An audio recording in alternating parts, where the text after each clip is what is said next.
Okay, well, welcome to this first Smethwick CAN Connect feedback PowerPoint slides, just looking at some of the issues that were raised during our first event back on the 16th of June. Just to give you a bit of background, the Smethwick CAN Connect meetings are basically, first of all, about connecting with people. Then, as we connect together, listening to each other's stories and the issues that we bring, learning from one another, but then also combining that learning to then think about what we can do in terms of action, because we are ultimately an action network.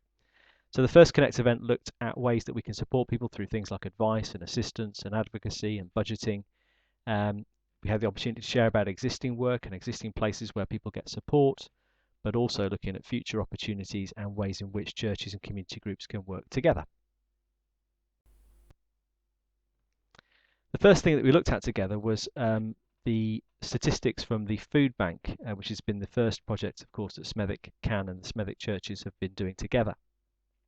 And over the last 12 months, from the 1st of June 2013 to the 31st of May 2014, we saw over 2,050 vouchers issued during that time, which have fed 3,082 adults and 2,414 children. It's interesting to compare that to the previous 12 months, where just over 1,000 vouchers were issued, and we fed just over 2,800 people. That compares really a doubling of the demand that we've seen for food bank over those two 12-month periods. Okay, so Tanya, our newly appointed information and advice worker, went through the issues that we're dealing with most commonly at Smethwick Food Bank on a Tuesday and a Friday afternoon. So when people are coming with vouchers, what are the reasons that they're coming to the food bank, and what are the reasons that we're being given? And a lot of those reasons relate to benefits, in particular benefit delays, benefit changes because of the welfare reforms. There may have been a change of the type of benefit they're receiving, but there can be a delay in receiving that benefit, and in particular benefit sanctions. And we've seen quite a high increase in the number of people being referred to food bank through this category. And it also seems to be quite an arbitrary thing. So particular job centres seem to issue out more sanctions than others. We've had issues around low income, people actually in work, or people just having very low levels of income that cannot afford to put meals on the table. Increases in unemployment, increases in debt, a number of issues to do with immigration and asylum, particularly those people who have no recourse to public funds. We've had family breakdown issues, which therefore create obviously more pressure on finances and therefore more need for emergency provision through the food bank, and also an increased amount of isolation and loneliness, which has also led to people not being able to find the means with which to receive food that they need.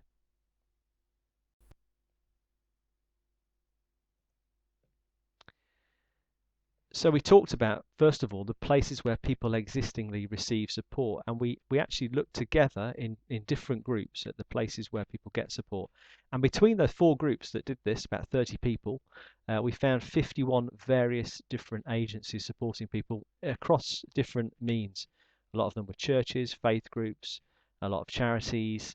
So you'll see there 51. Now, you may not be able to see this on the screen because it will come out quite small, so we'll make sure this is available for those who received my email, and you can email me for a copy of this as well, so you can be able to print this out as you see fit. But you'll see on there 51 agencies. You'll also see 6 surgeries and 20 schools. Now, we may not have highlighted every single agency here, but these were the agencies and the schools and the surgeries that people picked up from the meeting.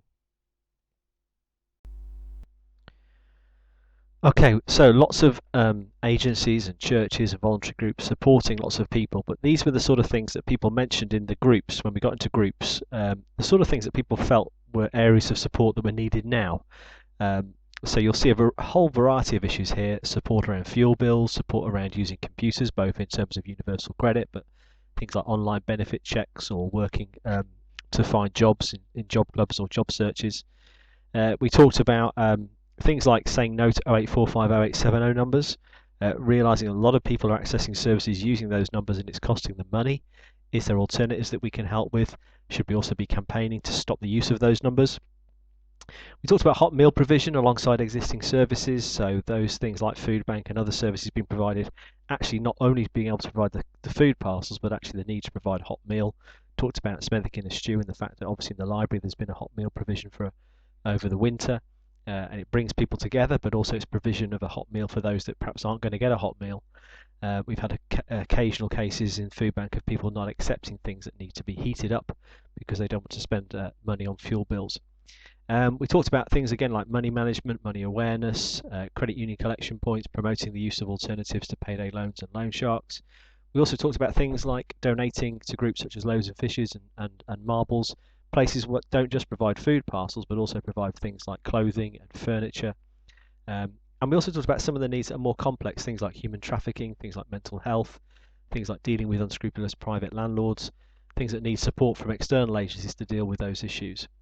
And one of the key things that came up there was also this need to make sure that places are informal, not just providing a lot of formal services, but also having informal services like a place of welcome for people to come to. It's a place where they find friendship, where they find connectivity, where they find community, and where they can then share some of the issues that they're dealing with in a much more relaxed and informal manner.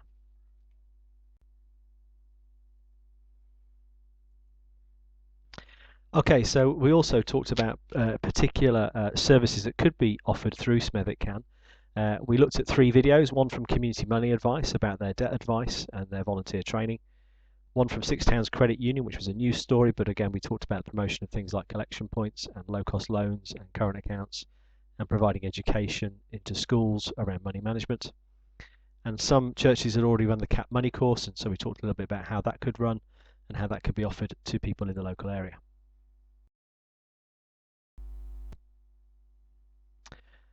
So the next steps then are that you've been sent an email, hopefully, and there'll be links to the videos of those projects that are mentioned within that email. So you can click on those links and see those videos and those projects in action. If you haven't received that email, then please request those links from myself, Gareth Brown. My email address is director@smethwickcan.org. We value those who attended Connect, those that have watched this video, and others who couldn't make it, just to complete a short online survey to see what they might be interested in getting involved in. Again, the links are in this email, or please email, again, my email address, director@smethwickcan.org for that link. Part of Smethwick CAN's offer is to make sure that we offer training, we offer support, and any particular help also around funding bids around those areas of interest. What we're going to do is, once we've run all 4 Smethwick Connect events, which is likely to happen before the end of November 2014, we'll then look to establish working groups in each of the 4 key areas, probably likely to meet 3 times a year, and we'll look to establish those in January 2015 just to help us direct the work of each of those core areas of work in the future. So thanks for listening. If you've not had a chance, the Smethwick CAN Connect 2 video will also be available on the links there in the email. That talks about places of welcome and night shelter and explains a little bit more about the 4 different areas, the 4 key areas of Smethwick CAN. So thanks for listening, and I hope you can join us for Smethwick CAN Connect 2 video and Smethwick CAN Connect 3 and 4 in the autumn.